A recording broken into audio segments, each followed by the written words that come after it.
श्री कृष्ण चैतन्य प्रभु नित्यानंद श्री अद्वैत गदाधर श्रीवासादि गौर भक्त वृंद। हरे कृष्ण कृष्ण कृष्ण हरे हरे, हरे राम राम राम हरे हरे। हरि बोल। हरे कृष्ण। मैं सबसे पहले अपने गुरुपाद पद्म नित्य लीला प्रविष्टों विष्णुपाद अष्टोत्र शत श्री श्रीमद भक्ति विज्ञान भारती गोसाई महाराज एवं नित्य लीला प्रविष्टों विष्णुपाद अष्टोत्र शत श्री श्रीमद भक्ति वेदांत शिला नारायण गोसाई महाराज जी के अभय चरण कमलों में दंडवत प्रणाम अर्पित करता हूँ। तत्पश्चात शिक्षा गुरुदेव पूज्यपाद परमेश्वरी प्रभु जी, पूज्यपाद बाबा महाराज, पूज्यपाद भक्ति वेदांत श्रीधर महाराज जी के चरणों में मेरा दंडवत प्रणाम। सभी मातृवृंद, श्रोतृवृंद, भक्तवृंद सबके चरणों में मेरा यथा योग्य दंडवत प्रणाम।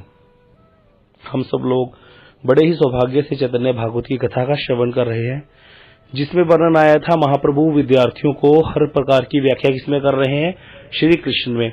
और विद्यार्थियों ने क्या किया, उनको कुछ समझ में नहीं आता, क्योंकि जो किताब में लिखा है वो कुछ अलग है। अब जब अलग है तो महाप्रभु के जो जितने भी छात्र थे वो सारे कहाँ चले गए, गंगादास पंडित जी के पास चले गए और उनको जाकर के बोला कि निमाई पंडित को जब से गया से आए हैं पता नहीं क्या हो गया, हर सूत्र हर धातु की व्याख्या वो कृष्ण में ही करते हैं। और जब ऐसा बताया तो गंगादास पंडित जी ने महाप्रभु को अपने पास बुलाया और समझाया कि अगर अध्ययन अध्यापन बंद हो जाएगा तो फिर विप्र मूर्ख बन जाएगा और फिर उसको ज्ञान कैसे रहेगा, और बिना ज्ञान की तो भक्ति भी नहीं होती। ऐसा कह करके जो है फिर उसको कैसे वो आगे चलेगा, ऐसा कह करके उन्होंने समझाया कि तुम अच्छे से व्याख्या किया करो। और महाप्रभु कहते ठीक है, और ऐसा कह के महाप्रभु चले गए। और इधर महाप्रभु ने गंगा जी के पास जाकर के बहुत ही प्रकार से बोलना शुरू कर दिया कि कौन है ऐसा जो मेरे सूत्र की व्याख्या का खंडन कर दे, कौन है ऐसा जो मैंने स्थापना की है सूत्र की उसमें दोष निकाल दे, जो ऐसी मेरी व्याख्या में। और बता रहे हैं कि महाप्रभु जब ऐसा कह रहे थे तो सारे जितने भी शास्त्र और जितने भी अध्यापक वहां से जा रहे थे सबका घमंड चूर हो रहा था। किसी में कोई शक्ति ऐसी नहीं थी जो प्रभु के जो सिद्धांत प्रभु ने दिए थे उनका खंडन कर सके। अब बता रहे हैं कि 4 दंड रात्रि बीत चुकी थी, महाप्रभु बोले जा रहे हैं, बंद नहीं हो रहे। और दैव योग से ऐसे ही क्या हुआ, एक दूसरे नागरिक के घर में एक बहुत बड़ा है नवदीप धाम, तो एक घर के आगे से निकल रहे थे और उस घर में एक बहुत ही भाग्यवान महाभाग्यवान ब्राह्मण रहते थे जो बड़े ही भगवान के भक्त थे और उनका नाम था रत्नगर्भ आचार्य। वो रत्नगर्भ आचार्य कौन थे, वो महाप्रभु के जो पिता हैं जगन्नाथ मिश्र जी उनके संगी थे। एक गांव में ही दोनों का जन्म हुआ था, जहां जगन्नाथ मिश्र जी का जन्म हुआ था वहीं इन रत्नगर्भ आचार्य का जन्म हुआ था। महाप्रभु के जो पिताजी थे उनके मित्र थे, उनके साथ खेले हुए थे, पढ़े हुए थे। उन रत्नगर्भ आचार्य के 3 पुत्र थे जो हर समय कृष्ण भगवान के चरण कमलों के मकरंद रस के सेवी थे, अर्थात भगवान के भजन में लगे रहते थे। वो रत्नगर्भ आचार्य जिनके 3 पुत्र थे, उनके पुत्रों के नाम थे कृष्णानंद, जीव और यदुनाथ कविचंद्र। 3 नाम थे उनके। वो बड़े भाग्यवान थे, सभी बड़े भक्त थे। बता रहे हैं कि अब जो ये रत्नगर्भ आचार्य थे, जब जिनके घर के आगे से महाप्रभु जा रहे हैं, महाप्रभु तो आवेश में है और इधर अपने घर में रत्नगर्भ आचार्य क्या करते थे, भागवत का श्रीमद् भागवत का पाठ करते रहते थे हर समय। और उस समय वो एक भागवत का श्लोक बड़े आदर के साथ पढ़ रहे थे। क्या श्लोक था, जो याज्ञिक ब्राह्मण थे उनकी पत्नियों ने भगवान की उपासना की थी, भगवान को स्तुति की थी। स्तुति करते समय उन्होंने बड़ा सुंदर श्लोक बोला था। एक बार क्या हुआ था, भगवान अपने गोप बालकों के साथ ब्रज में लीला है, ये आज भी स्थान भी है वृंदावन के अंदर। जब वृंदावन से मथुरा जाते हैं थोड़ा चलते ही रास्ते में स्थान आता है ये, जिसको उस स्थान को भात रोड बोलते हैं, भात रोड, जहां भगवान ने ये लीला की थी। तो क्या हुआ था, भगवान सखाओं के साथ गोचारण के लिए गए हुए थे। इतने में भूख से पीड़ित होकर के सारे गोप बालक कृष्ण के पास भोजन की प्रार्थना करते हैं कि लाला अब तो पेट में चूहे दौड़ रहे हैं, कुछ खाने को मिल जाए तो बड़ा अच्छा है। तो ऐसा कह करके जब बालकों ने अपनी भूख की जो यातना से वो पीड़ित हो रहे थे बोला कृष्ण को, तो कृष्ण ने कहा कि यहाँ पास में ही आंगिरस गोत्र के ब्राह्मण हैं, वो यज्ञ अनुष्ठान कर रहे हैं और वो यज्ञ अनुष्ठान कर रहे हैं, उनके पास बहुत सारा भोजन है, जा करके उनसे मांग लाओ, वो तुमको भोजन दे देंगे। अब जब वो शिष्य जो कृष्ण के सखा थे, जो वो जाते हैं ब्राह्मणों के पास और जाकर के कहते हैं कि यहीं पास में कृष्ण बैठे हैं, उन्होंने हमें भेजा है कि जाकर के ब्राह्मणों से भोजन ले आओ। तो वो ब्राह्मण जो है उन कृष्ण के जो सखा हैं उनको कुछ उल्टा पुल्टा बोल करके मनुष्य बुद्धि करके वापस लौटा देते हैं। कृष्ण के अंदर उनकी मनुष्य बुद्धि थी, कृष्ण एक साधारण मनुष्य है, ऐसा उनका भाव था। अब गोपालकों के निराश होकर जब वापस लौट आए तो कृष्ण ने उनको फिर से उन ब्राह्मणों की पत्नियों के पास भेज दिया। बोले वो ब्राह्मण तो भक्त नहीं है, कोई बात नहीं, नहीं दिया तो, लेकिन उनकी पत्नियां मेरी भक्त हैं, जाकर के उनसे लेकर के आओ। वो ब्राह्मण पत्नियां भक्त कैसे बनी थी? वो ब्राह्मण पत्नियां भक्त बनी थी भगवान कृष्ण के गुणों को श्रवण करके। जब भी मथुरा कोई वृंदावन से कोई जो फूल बेचने वाली या दही बेचने वाली या फिर फल बेचने वाली वृंदावन में यमुना के किनारे से फूल फल कुछ भी लेकर के बेचने जाती थी मथुरा, तो जाकर के कृष्ण की लीलाओं को सुनाती थी वहां पर मथुरा में। तो वहां पर ब्राह्मण पत्नियां रहती थी मथुरा में, उन्होंने कृष्ण के गुणों को सुन सुन करके उनके मन में कृष्ण के प्रति अनुराग पैदा हो गया। तो वो भगवान मानती थी कृष्ण को, और उनके मन में बड़ी इच्छा थी कि हम भी कभी ऐसे दर्शन करेंगे भगवान का। ऐसा हृदय में उनके प्रेम था, लेकिन अपने घर गृहस्थी के और साधन भीषण के नियमों में बंधे होने के कारण वो आ नहीं पाती थी। अब जब वो विप्रपतियों ने सुना कि कृष्ण अन्न के लिए प्रार्थना कर रहे हैं और हमारे यहाँ किस निकट पास ही है, तो बड़ी ही प्रसन्न हो गई और बहुत सारी सामग्री लेकर के वो नदियों की भांति, जैसे नदियां चलती हैं ऐसे एकदम से भागी हैं कृष्ण के सखाओं के साथ कृष्ण की तरफ लेकर के। जब जाने लगी तो उनके पतियों ने उनको रोका कि आप लोग नहीं जा सकती ऐसे, ये जो अन्न है, ये भोजन है, ये सारा तो यज्ञ में आहुतियां दी जाएंगी, एक मनुष्य को साधारण एक गोपाल को क्यों खिला रही हो? तो वहां पर वो उनका त्याग करके चली जाती हैं, उनसे विरोध करके कृष्ण भगवान को खिलाने के लिए चली जाती हैं। ऐसा चली जाती है और वहां पर जाकर के बड़ा सुंदर ये श्लोक बोलती हैं, श्यामम हिरण्य परिदम वनमाल्यवर धातु परवाल नटवेशम अनुवर्तांसे विनय हस्त मित्रेण धुनानमब्जम कर्णोत्पलालक कपोल मुखाब्ज हासम। क्या श्लोक है, बड़ा ही सुंदर श्लोक है। श्यामम हिरण्य परिधिम वनमाल्यवर, क्या बता रहे हैं कि कृष्ण का क्या है, श्याम वर्ण है। रंग कैसा है? श्याम वर्ण। थोड़ा श्याम वर्ण होता है, थोड़ा काला, अलग प्रकार का काला, काला पूरा काला नहीं, कृष्ण का वर्ण श्याम वर्ण है, जैसे काला मेघ होता है, श्यामल वर्ण है। और कहते हैं हिरण्य परिधिम, हिरण्य होता है सोना, परिधि मतलब पीताम्बर, सोने जैसा पीताम्बर धारण किया, अर्थात पीला पीताम्बर धारण किया हुआ है। वनमाल्य वरह की क्या कर रखा है? वनमाला पहन रखी है। वनमाल्य वरह, वरह मतलब वरहा होता है मोर मुकुट, मोर मुकुट है सर पे, वनमाला है और मोर मुकुट है। धातु परवाल नटवेशम अनुवर्तान से, क्या बता रखा है? बोले नट का सा वेश है। नट कैसा होता है? नट अपने मुख पे बड़ी अलग अलग प्रकार के ना चित्रकारी करके श्रृंगार कर लेता है, और धातु परवाल आदि जो सब चीजों को मिला करके वो सुंदर प्रकार की श्रृंगार करके नट के वेश में सुसज्जित है। ऐसा कृष्ण का बड़ा ही सुंदर रूप है।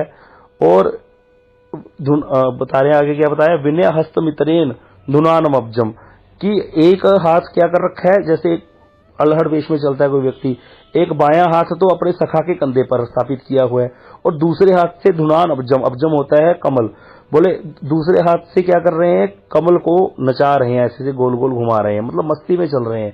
और बड़ा ही सुंदर कृष्ण का श्याम वर्ण है, सोने का पीताम्बर धारण किया हुआ है, गले में वनमाला है, मोर मुकुट है, और सिर पे जो मुख पे धातुओं का, शरीर पे धातुओं का परवाल आदि का श्रृंगार किया हुआ है, अलग अलग प्रकार की चित्रकारी है। ऐसा बड़ा ही सुंदर, एक हाथ सखा के कंधे पर है और दूसरे हाथ से कमल को नचा रहे हैं।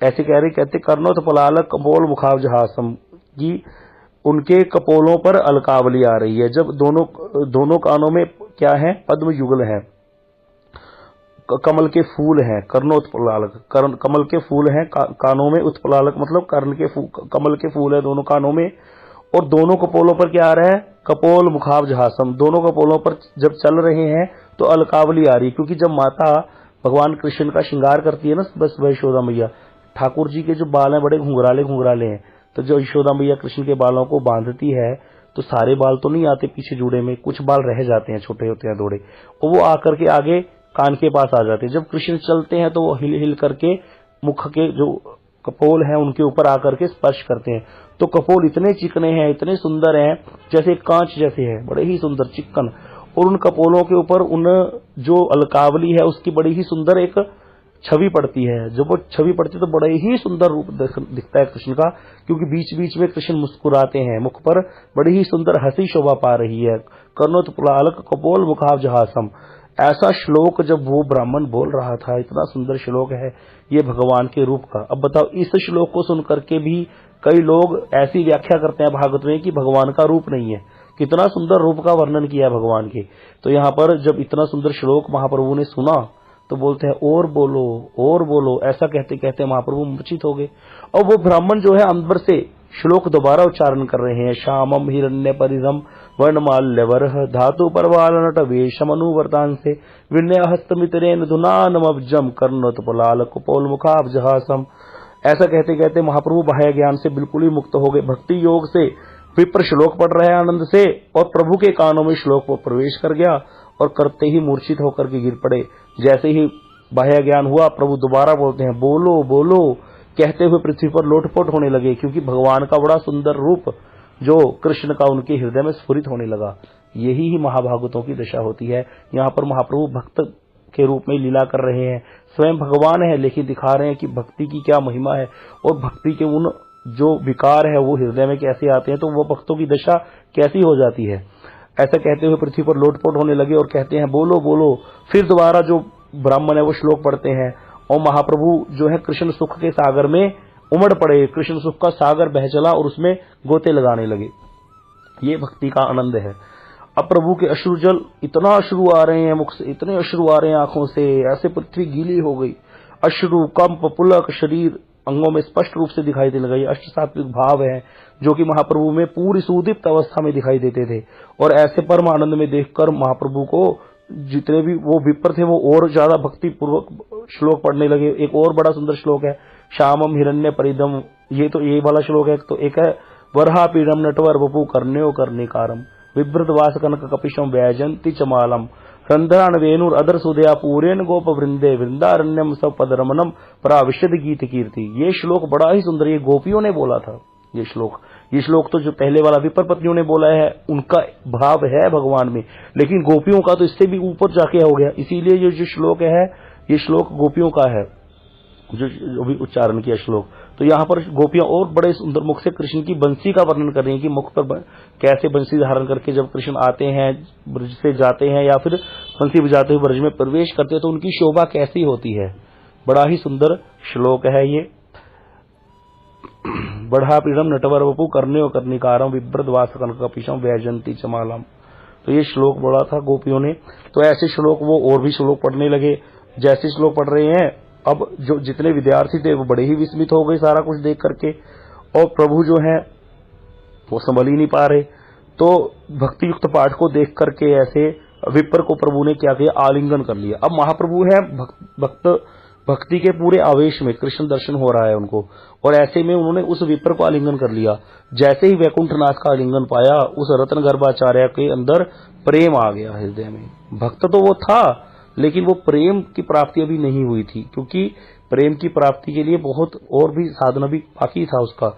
लेकिन जैसे ही महाप्रभु ने उनको आलिंगन किया तत्क्षण प्रेम से परिपूर्ण हो गए और प्रभु के चरणों को पकड़ करके रोने लग गए और महाप्रभु के प्रेम के बंधन में आबद्ध हो गए। सारे नागरिक देख के दृश्य बड़ा ही आश्चर्य हो गया। सभी महाप्रभु के चरणों में प्रणाम करने लगे। अब गदाधर पंडित साथ में थे। ये तो भक्त हैं बचपन से ही। पहले भी जब महाप्रभु बड़े ही उदंड थे, सबको खंडन मंडन करते रहते थे, तो गदाधर पंडित सोचा करते थे अगर निमाई भक्त होता तो कितना आनंद होता, कभी भी इसका साथ ना छोड़ते। अब निमाई भक्त हो गए हैं तो गदाधर तो बड़े ही खुश हैं। तो गदाधर पंडित ने कहा अब और मत पढ़ो बस। क्यों? क्योंकि वो जानते हैं कि हो सकता है कि ये शरीर को ही ना रखें। तो इसीलिए सभी महाप्रभु को घेर करके बैठ गए। गदाधर ने कहा बस अब और मत पढ़ो। अब सारे भी घेर करके बैठे हैं। कुछ ही क्षणों में गौर राय महाप्रभु को बाह्य ज्ञान हो गया। फिर भी क्या कहते हो बोलने लगे। पूछते रहे क्या कहते हो। फिर प्रभु एकदम से जब और ज्यादा बाह्य अवस्था में आगे देखा, सब लोग बाहर बैठे हैं, तो बोलते हैं आज मैंने क्या चंचलता की। विद्यार्थी बोले आप धन्य हैं। ऐसा कह के विद्यार्थी ने कहा क्योंकि उन्होंने प्रेम के जो विकार है वो देखे हैं। हम क्या कह सकते हैं, हम में शक्ति ही कहाँ है। यह सुनकर प्रभु ने अपने स्वजनों का निवारण किया कि ऐसी स्तुति मत करो। अब वो बोलने लगे जब स्तुति कर रहे हैं महाप्रभु की, तो महाप्रभु ने सबको स्तुति करने के लिए मना कर दिया। महाप्रभु ने अपने भाव का संवरण किया, अपने भाव को छुपा लिया और सबके साथ गंगा दर्शन के लिए चल पड़े। वहां जाकर उन्होंने गंगा जी को नमस्कार किया। फिर गंगा जल को अपने गंगा जल के तट पर बैठ गए गंगा जी के, और गोपों से जैसे घिरे हुए नंदनंदन यमुना जी के किनारे बैठते थे, यमुना के किनारे, कहां पर, वृंदावन में, और नाना प्रकार की क्रीड़ाएं करते थे। इसी प्रकार महाप्रभु भी आज भक्तों के साथ, शचीनंदन महाप्रभु गंगा के तट पर बैठे हैं और कृष्ण प्रसंग का आनंद ले रहे हैं। कृष्ण तो अपनी लीलाएं करते हैं गंगा यमुना जी के किनारे जब अपने सखाओं के साथ बैठते हैं, और महाप्रभु जी ने, जैसे कृष्ण ने यमुना को धन्य कर दिया, अब यहाँ महाप्रभु ने गौरवतार में गंगा जी को धन्य कर दिया। गंगा जी के तट पर बैठ करके कृष्ण प्रसंग चर्चा कर रहे हैं। गंगा जी बड़े ही प्रफुल्लित हैं, बड़ा ही आनंद आ रहा है उनको। बता रहे हैं कुछ देर बाद सबको अपने अपने घर को विदा करके महाप्रभु भी अपने घर चले गए। वहां सब लोगों के स्वामी महाप्रभु ने भोजन किया और योग निद्रा के प्रति दृष्टिपात किया। योग निद्रा के प्रति दृष्टिपात किया का अर्थ क्या है कि महाप्रभु भगवान को कभी भी ये साधारण हम लोगों को जैसे जड़ निद्रा में सो जाते हैं हम लोग, फिर कुछ भी चेत नहीं रहता, ऐसा नहीं होता। महाप्रभु योग निद्रा में शयन करते हैं। तो यहाँ पर रात्रि व्यतीत होने पर विद्यार्थी सारे फिर दोबारा पढ़ने के लिए आकर बैठ गए। प्रभु भी गंगा स्नान करके झट से आ गए और पुस्तक पढ़ाने लगे। और लेकिन पढ़ाने बैठे हैं, फिर भी कृष्ण के अतिरिक्त कुछ अन्य कह नहीं सकते, कुछ और बात ही नहीं निकल रही। सभी विद्यार्थियों ने पूछा, धातु संज्ञा किसकी है?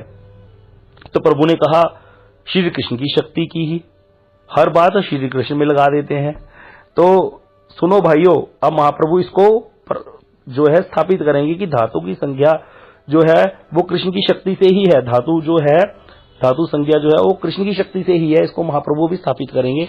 ये बड़ा ही सुंदर प्रसंग है, इसको अच्छे से सुनना चाहिए, क्योंकि यहाँ महाप्रभु जो व्याख्या करेंगे वो कहीं भी गलत नहीं है, वो व्याख्या ठीक है। और पहले भी जो भगवान ने व्याख्या की वो सारी ठीक है, क्योंकि कृष्ण ने बोल दिया कि मुझसे ही स्मृति होती है, ज्ञान होता है, वेदों को जानने वाला, वेदों को रचने वाला मैं ही हूं। तो सब कुछ भगवान से ही तो निकला है, तो इसमें क्या गलत है? वो अलग बात है कि बाद में आकर भगवान ने जिनको जैसा अधिकार दे दिया उन्होंने उस चीज को वहां स्थापित किया, लेकिन मूल में तो भगवान ही है। इसीलिए जब महाप्रभु से छात्रों ने पूछा धातु संज्ञा किसकी है, तो महाप्रभु ने उत्तर दिया कृष्ण की शक्ति की शक्ति की है। लेकिन वो शक्ति किसकी है? कृष्ण की है। इसीलिए धातु संज्ञा किसकी है? श्री कृष्ण की शक्ति की।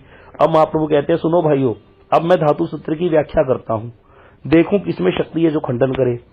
बोले, जितने भी राजा तुम देखते हो, राजा लोग हैं, बड़े लोग हैं, कोई भी है, उनके बड़े सुंदर दिव्य दिव्य कलेवर हैं, बड़े ही सुंदर हैं, बड़े अलंकारों को धारण करते हैं, बड़े सुंदर सुंदर वेश धारण करते हैं, और अंगों में क्या लगाते हैं? चंदन लगाते हैं। राजा लोग अंगों में अपने श्री अंग में चंदन लगाते हैं, क्योंकि वो तो बड़ा ठाठ बाट से रहते हैं राजा लोग। कहते उनके लिए लोग कहते हैं धर्मराज, लक्ष्मी जी इन पर अपना अनुग्रह प्रकट कर रही है।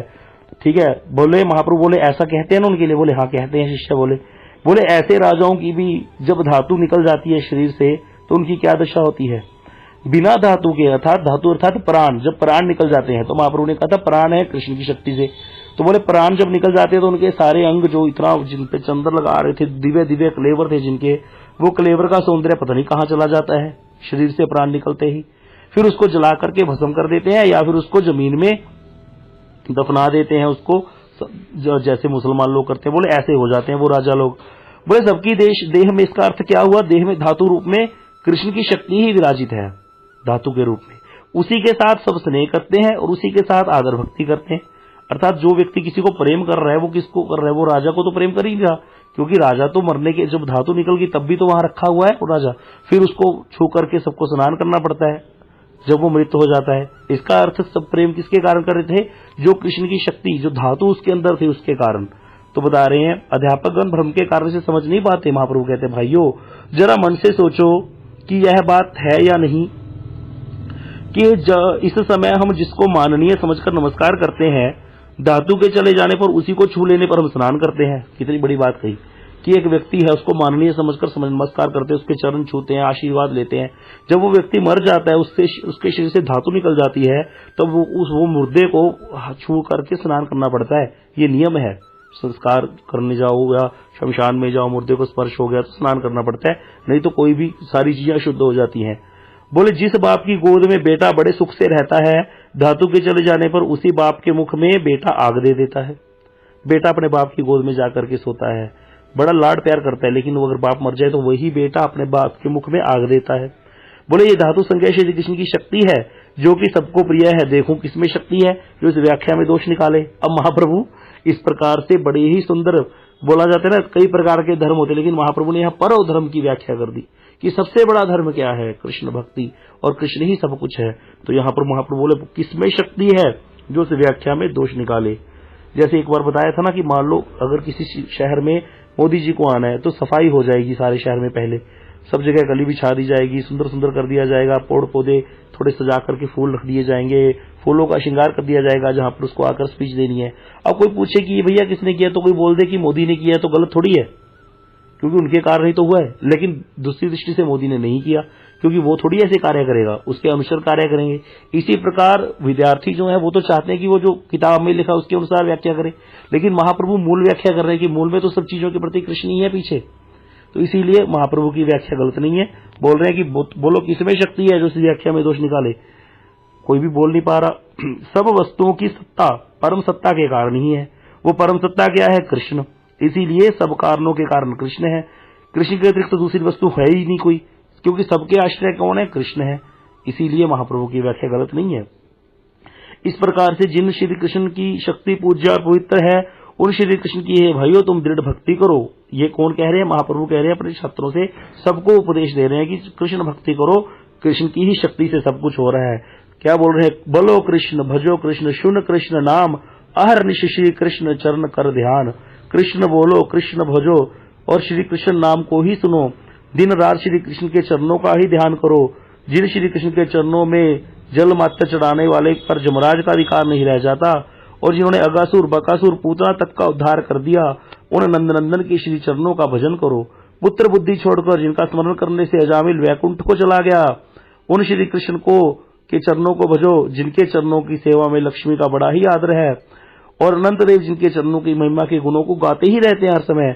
दांतों में इतने धारण करके दीनता से उन श्री कृष्ण के चरणों का भजन करो। पुत्र बुद्धि छोड़कर जिनका स्मरण करने से अजामिल वैकुंठ को चला गया, उन श्री कृष्ण के चरणों को भजो। जिन श्री कृष्ण के चरणों का सेवन करके शिवजी दिगंबर हैं, शिवजी अपने शरीर पर वस्त्र नहीं रखते, इतना आनंद में मगन रहते हैं, उनको यही नहीं ध्यान रहता कि शरीर से वस्त्र चला गया। ऐसा श्री कृष्ण के चरणों की भक्ति का फल है, ऐसा प्रेम हृदय में आ जाता है। बोले जिन श्री चरणों की सेवा में लक्ष्मी जी का बड़ा ही आदर है, जिनके चरणों की महिमा को अनंत देव गाते हैं, उन कृष्ण का भजन करो। ऐसा महाप्रभु उपदेश दे रहे हैं, कृष्ण भक्ति का उपदेश दे रहे हैं। कृष्ण बोलो कृष्ण भजो, करो कृष्ण शिक्षा, सबको कृष्ण नाम की ही शिक्षा दो, सभी जीव कृष्ण का भजन करो। इसीलिए श्लोक भी आता है भागवत में, तस्माद् एकेन मनसा भगवान सात्वताम पतिम श्रुतव्य कीर्तितव्य ध्येय पूज्यश्च नित्यदा, कि सब प्रकार के अनुष्ठान में क्या अनुष्ठान है, क्या अनुष्ठान बताएगा? तस्माद् एकेन मनसा, एक मन से, एकाग्र मन से भक्त वत्सल भगवान का ही श्रवण करो, कीर्तन करो, मनन करो और अर्चन करो। मतलब भगवान का ही कथा सुनो, भगवान का कथा का कीर्तन करो, उसी कथा का मनन करो, चिंतन भी उसी कथा का करो, और अर्चन करना है तो भगवान के विग्रह का ही अर्चन करो। ऐसा बोला गया है, अनेक जगह बोला गया है, एक जगह नहीं बोला गया। अब बता रहे हैं फिर ऐसे जब बोल रहे हैं महाप्रभु कि कैसे, अब क्या क्या बोला, जिनके नाम को लक्ष्य करके पुत्र बुद्धि से ही तो किया था स्मरण, किसने किया था? अजामिल ने नारायण उच्चारण किया था और भगवान के धाम को प्राप्त कर गया। बोले उससे ऐसे कृष्ण का भजन करो जिनके चरणों में जल भी चढ़ाने से यमराज का अधिकार नहीं रह जाता। यमराज उस व्यक्ति को फिर कभी पकड़ता नहीं है जिसने एक बार भी भगवान का अभिषेक कर लिया, भगवान की सेवा कर ली शुद्ध भाव से। ऐसे कृष्ण का भजन करना चाहिए जिन्होंने अगासुर बकासुर को सबको मुक्ति दी, जिन्होंने नंदनंदन, ऐसे कृष्ण का भजन करो। ऐसी जो महाप्रभु ने बड़ी ही सुंदर जो शिष्यों को समझा रहे हैं, बता रहे हैं। पता है पूतना के लिए क्या बोला गया? बोले पूतना कौन थी? बाल घातनी थी, 100 बच्चों का कत्ल करके आई थी। वो ऐसे बच्चों को मारने वाली, बच्चों के खून को पीने वाली राक्षसी थी। ऐसी राक्षसी को भी जब हत्या, और कृष्ण को भी मारने आई है, कृष्ण की भी हत्या करने की वासना लेकर के हरि को स्तनपान करा रही है, ऐसी को भी भगवान ने क्या करी? कृष्ण ने सदगति प्रदान कर दी, मात्र धात्री उच्चताम गति दी है। तो ऐसे कृष्ण कितने दयालु, ऐसे इससे बड़ा दयालु और कौन होगा?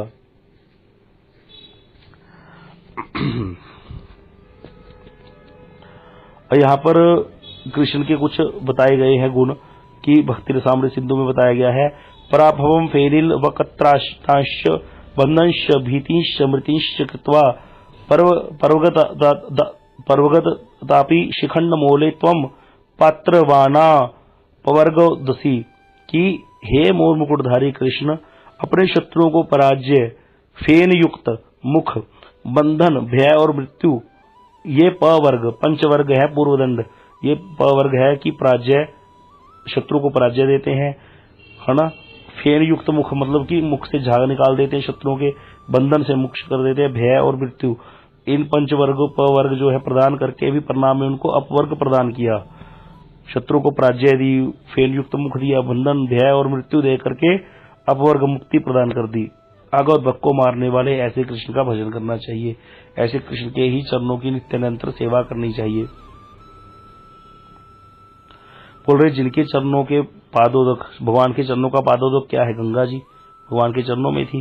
बोले जिनके चरणों के पादोदक, जो पादोदक है जिनका, उनको मस्तक पर धारण करके शिव जी क्या करते हैं? पंच शिव नृत्य करते रहते हैं, जिनको ध्यान ही नहीं रहता शिव पे वस्त्र है कि नहीं।